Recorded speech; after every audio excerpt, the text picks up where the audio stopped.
Quand on songe combien il est naturel et avantageux pour l'homme d'identifier sa langue et la réalité, on devine quel degré de sophistication il lui a fallu atteindre pour les dissocier et faire de chacune un objet d'étude. Ceci est une citation du livre d'André Martinet, Éléments de linguistique générale. Le documentaire que vous allez voir s'appelle Critique de la séparation. Il a été écrit et réalisé par Guy Debord. Les images sont d'André Mrugalski. Chantal Delattre a fait le montage.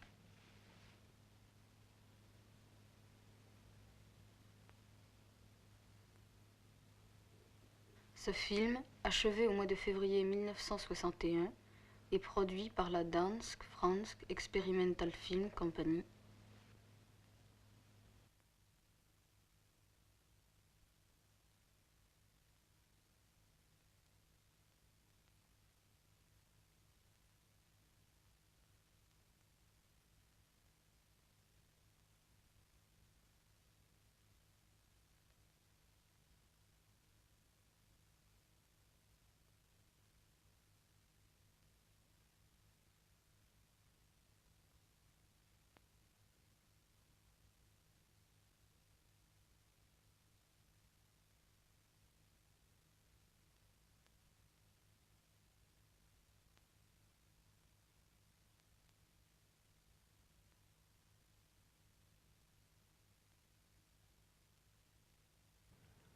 On ne sait que dire.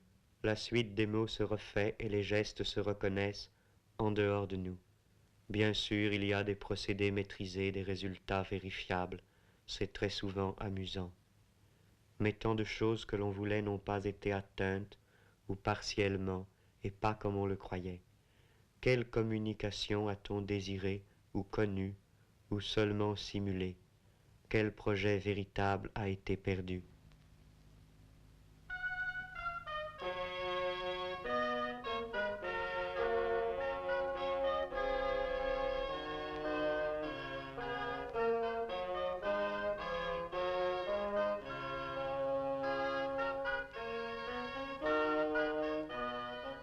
Le spectacle cinématographique a ses règles qui permettent d'aboutir à des produits satisfaisants.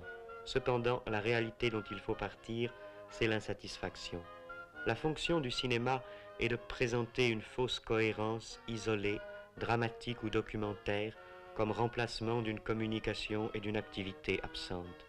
Pour démystifier le cinéma documentaire, il faut dissoudre ce que l'on appelle son sujet.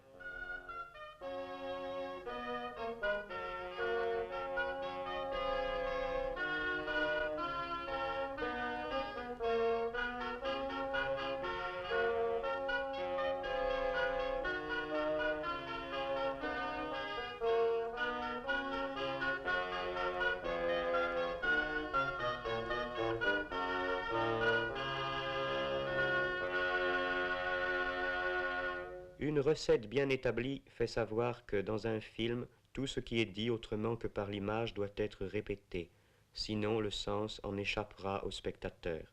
C'est possible. Mais cette incompréhension est partout dans les rencontres quotidiennes. Il faudrait préciser, mais le temps manque et l'on n'est pas sûr d'avoir été compris. Avant d'avoir su faire ou dire ce qu'il fallait, on s'est déjà éloigné. On a traversé la rue, on est allé outre-mer, on ne peut se reprendre. Après tous les temps morts et les moments perdus, restent ces paysages de cartes postales traversés sans fin, cette distance organisée entre chacun et tous. L'enfance, mais c'est ici, nous n'en sommes jamais sortis.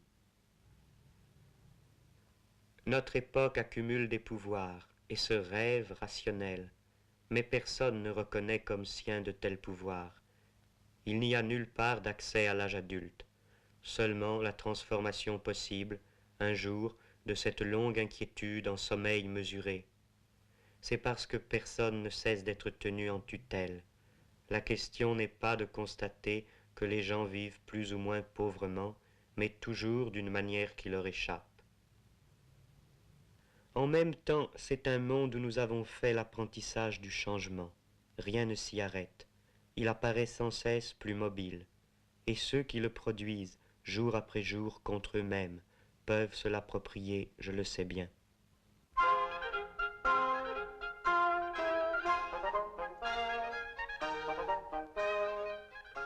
La seule aventure, disions-nous, c'est contester la totalité, dont le centre est cette façon de vivre où nous pouvons faire l'essai mais non l'emploi de notre force. Finalement, aucune aventure ne se constitue directement pour nous. Elle participe d'abord, en tant qu'aventure, de l'ensemble des légendes transmises, par le cinéma ou autrement, de toute la pacotille spectaculaire de l'histoire.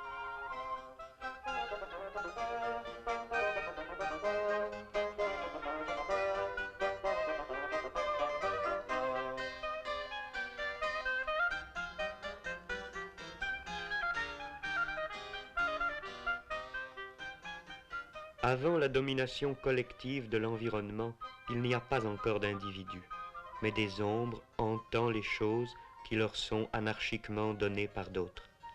Nous rencontrons, dans des situations occasionnelles, des gens séparés qui vont au hasard. Leurs émotions divergentes se neutralisent et maintiennent leur solide environnement d'ennui.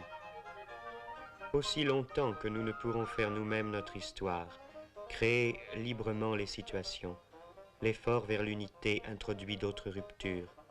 La recherche d'une activité centrale en vient à constituer quelques spécialisations nouvelles.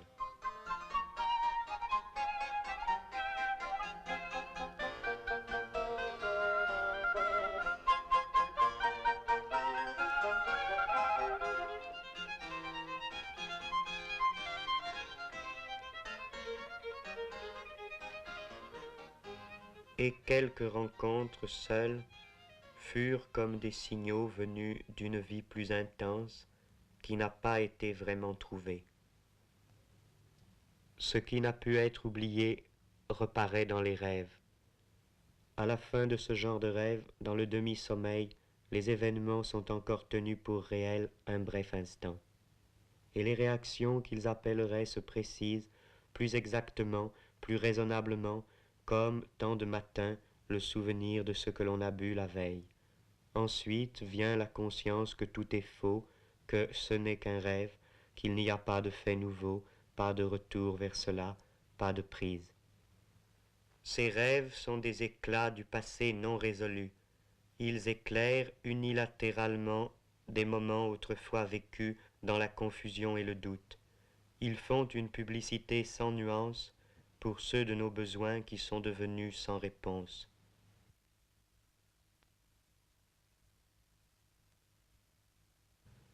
Voici la lumière du jour et des perspectives qui, maintenant, ne signifient plus rien.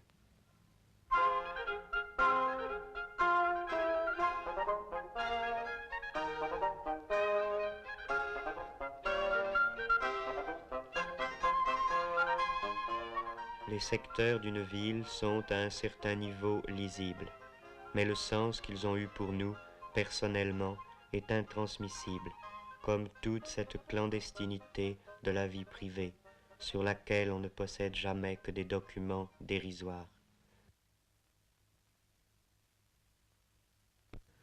L'information officielle est ailleurs. La société se renvoie sa propre image historique seulement comme l'histoire superficielle et statique de ses dirigeants, ceux qui incarnent la fatalité extérieure de ce qui se fait. Le secteur des dirigeants est celui-là même du spectacle. Le cinéma leur va bien. D'ailleurs, le cinéma propose partout des conduites exemplaires, fait des héros, sur le même vieux modèle que ceux-ci, avec tout ce qu'ils touchent.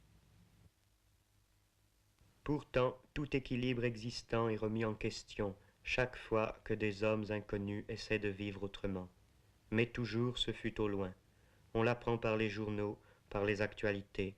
On reste à l'extérieur de ceci, comme devant un spectacle de plus. Nous en sommes séparés par notre propre non-intervention. C'est assez décevant quant à nous-mêmes. À quel moment le choix a-t-il tardé? Quand l'occasion a-t-elle été manquée? Nous n'avons pas trouvé les armes qu'il fallait, nous avons laissé faire.